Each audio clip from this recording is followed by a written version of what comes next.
बिस्मिल्लाहिर्रहमानिर्रहीम। अस्सलाम वालेकुम।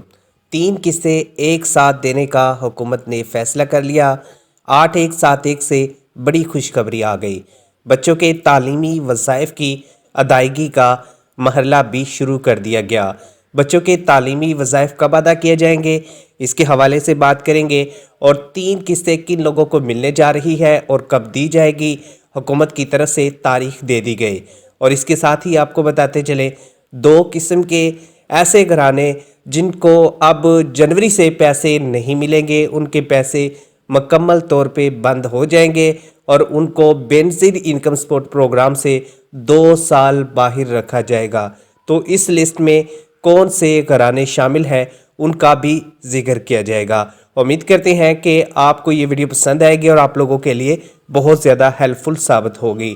तो सबसे पहले हम बात कर लें, हुकूमत पाकिस्तान ने 8-1-7-1 के अंदर बहुत बड़ी तब्दीली की है और 3 किस्तें एक साथ देने का फ़ैसला कर लिया है। और यहाँ पर हुकूमत ने इस चीज़ पर माज़रत भी की है कि हम जानते हैं बहुत ज़्यादा ताख़ीर हो चुकी है। इस वक्त काफ़ी सारे ख़ानदान परेशान हैं जिनको अभी तक अदायगियाँ नहीं की जा सकी। अलबत्ता अब फिलफोर अदायगियाँ करने के लिए जो पेमेंट का सिलसिला है उसको तेज़ किया जा रहा है। इसके अलावा जो कैंप साइट्स हैं वो भी लगाई जा रही हैं। साथ में रिटेलर जो शॉप्स हैं वहाँ पर भी अदायगियाँ की जाएगी। और इसके अलावा 6 डिफरेंट जो बैंक है वो भी आप लोगों के लिए अदायगियाँ करेंगे। तो इस तरीके से अगर हम सिस्टम देखें तो बहुत बरक रफ्तारी के साथ हुकूमत की तरफ से तमाम बेनज़ीर इनकम सपोर्ट प्रोग्राम की जो सार्फिन है उनको किस्तें अदा कर दी जाएगी। अब 3 यहाँ पर आप लोगों को किस्तें मिलने जा रही है। ये किस्तें किस तरह से मिलेगी, क्या तरीक़ेकार होगा और कौन कौन इसमें एलिजिबल होंगे, ये आपको बताएंगे। और साथ में 2 किस्म के ऐसे ख़ानदान जिनको हमने कहा था कि आपने ये वाली मिस्टेक नहीं करनी, अगर आपने ये वाली मिस्टेक की तो आपके पैसे बंद हो जाएंगे और आप लोगों को BASP प्रोग्राम से पैसे नहीं मिलेंगे और आपको एक लॉन्ग टाइम के लिए बेनज़ीर इनकम सपोर्ट प्रोग्राम से बाहर किया जा सकता है। तो आखिरकार वही हुआ जिसकी वजह से बहुत सारे ख़ानदान अब नाहल हो चुके हैं और उनको 2 साल के लिए बेनज़ीर इनकम सपोर्ट प्रोग्राम से हुकूमत ने बाहर रख दिया है। अब वो BISP प्रोग्राम से 1 रुपया भी नहीं ले सकते। अलबत्ता उनके जो तालीमी वज़ाइफ़ हैं जो पहले हुकूमत की तरफ से दिए जाने थे वो तो इनको मिलेंगे, लेकिन अब जो नए तालीमी वज़ाइफ़ हैं वो भी रोक दिए जाएंगे। और ये हुकूमत का एक बहुत बड़ा इंसेटिव है और फिलफोर ये फ़िल्टर जो है एक्टिव कर दिया गया है, जिसकी वजह से बड़ी तादाद में लोग नाहल हो चुके हैं। बाकी जो ख़ानदान बचे हैं उनको अब हुकूमत की तरफ से 3 किस्तें यहाँ पर मिलेंगी और मुसलसल उनको आगे फिर पेमेंट की अदायगियाँ हुकूमत की तरफ से की जाएंगी। अगर आपका नाम भी इस लिस्ट में शामिल है तो आपने ये बात समझ लेनी है कि आप भी ये वाली गलती ना करें जिसकी वजह से आपके बेनज़ीर इनकम सपोर्ट प्रोग्राम से पैसे मिलना बंद हो जाए।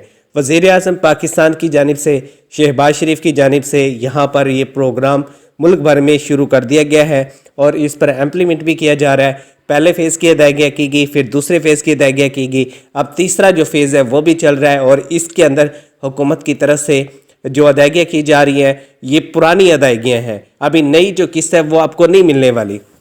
नई किस्त का इतलाक जब होगा तो इसमें 13,500 रुपये की जो किस्त है वो आप लोगों को मिलेगी। जो पुरानी किस्त है ये आपको 10,500 रुपये के हिसाब से हुकूमत की तरफ से अदा की जाएगी। तो जितने भी रेगुलर बेनिफिशरी हैं वो तैयार हो जाएं, अपने शनाख्ती कार्ड को चेक कर लें। अगर आपका शनाख्ती कार्ड एक्सपायर है तो इससे आपको पेमेंट नहीं की जाएगी। शनाख्ती कार्ड आप लोगों का एक्सपायर ना हो, जो तरीक़ेकार है उसको आपने फॉलो करना है, उसके बाद ही आपको बेनज़ीर इनकम सपोर्ट प्रोग्राम की जो अदायगियाँ हैं वो हुकूमत की जानिब से की जाएंगी। तो इसलिए जो BASP के रेगुलर सार्फिन हैं उनको हुकूमत की तरफ से ये कहा गया है कि अब आपको 8-1-7-1 से एक मैसेज आएगा और उस मैसेज के मुताबिक आप लोगों को किस्तें मिलेगी। अब यहाँ पर 3 किस्तें आप लोगों को मिलने जा रही है। अब 3 किस्तें किस तरह से हुकूमत अदा कर रही है, पहले नंबर पे मैं आपको बता दूं कि यहाँ पर कुछ ऐसे ख़ानदान भी हैं जिनको बेनज़ीर इनकम सपोर्ट प्रोग्राम में सर्वे का कहा गया, डायनामिक रजिस्ट्री के अंदराज का कहा गया, जबकि वो पहले रेगुलर बेनिफिशरी थे लेकिन उसके बाद अचानक से उनकी पेमेंट रोक ली गई।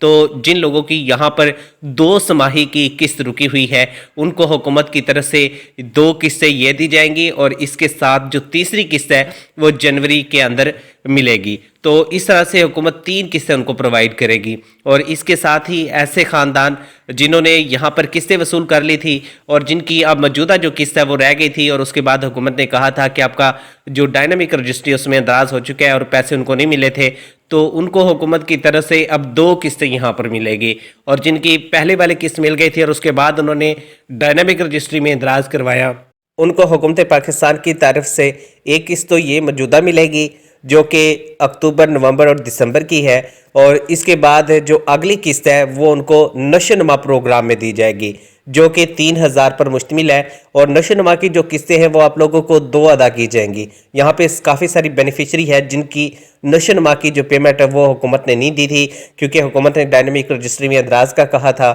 تو ایسے خاندانوں کے لیے اب اچھی خبر ہے، ایک قسط آپ کو BSP سے یہاں سے مل گئی اور 2 قسطیں آپ کو نشو نما پروگرام سے ملے گی، اور اس کے ساتھ ہی حکومت پاکستان کی جانب سے یہ کہا گیا ہے کہ بچوں کے جو تعلیمی وظائف ہیں ان کی فی الفور ادائیگیاں کی جائے۔ یہاں پہ ہم نے دیکھا ہے کہ 6 منتھ سے لوگوں کو پیمنٹ نہیں ملی، بچوں کے تعلیمی وظائف ایک لانگ ٹائم سے یہاں پر رکے ہوئے ہیں۔ تو پہلے مرحلے میں حکومت نے یہ فیصلہ کیا ہے کہ ہم جو فیز 1، 2 یہ ہم نے شروع کر دیا ہے، اب فیز 3 شروع کر رہے ہیں جس میں 88 یعنی کہ 88 اضلاع شامل کیے گئے ہیں، جن کو حکومت کی طرف سے جنوری سے قبل کوشش کی جا رہی ہے کہ پیمنٹ دینے کا سلسلہ شروع کر دیا جائے، اور ان کو 20 جنوری تک تمام جو ادائیگیاں ہیں وہ کر دی جائے، اور اس کے بعد بچوں کا جو تعلیمی وظائف ہے وہ دینے کا سلسلہ شروع کر دیا جائے۔ اب تعلیمی وظائف اس طرح سے آپ کو ادا کیے جائیں گے کہ پہلے حکومت آپ لوگوں کو یہ قسط دے گی، اور اس کے بعد آپ کو الگ سے 8171 سے میسج آ جائے گا، اور یہاں پہ 2 قسم کے جو گھرانے ہیں ان کو یہاں پر نکالا گیا ہے۔ میں نے آپ لوگوں کو منع کیا تھا کہ جو لوگ BSP پروگرام میں شامل ہیں، اگر انہوں نے ارجنٹ فیس بھر کے کوئی پاسپورٹ بنوایا ہے تو ان کو نااہل کیا گیا ہے، اور اس کے بعد ان کی پیمنٹ جو ہے وہ روک لی گئی ہے۔ اس کے علاوہ جن لوگوں نے کوئی خریداری کی ہے، کوئی زمین خریدی ہے، کوئی پراپرٹی خریدی ہے، کوئی گاڑی وغیرہ خریدی ہے، تو ان کو یہاں پر نکالا گیا ہے۔ اور اس کے علاوہ ایک اور قسم کے گھرانے یہاں پر شامل ہیں، اور وہ ہیں جنہوں نے بینک اکاؤنٹ کے اندر ایک بھاری رقم جمع کروائی ہے۔ مثال کے طور پہ 1 لاکھ یا 2 لاکھ روپے آپ نے جمع کروا دیا ہے اور آپ نے اپنا بینک اکاؤنٹ بنوا لیا ہے، اور چاہے وہ آپ کے پیسے نہیں ہیں، کسی اور کے پیسے ہیں، لیکن آپ نے اپنے اکاؤنٹ میں رکھ لیے ہیں، تو اس وجہ سے بھی آپ کو نااہل کیا جا رہا ہے۔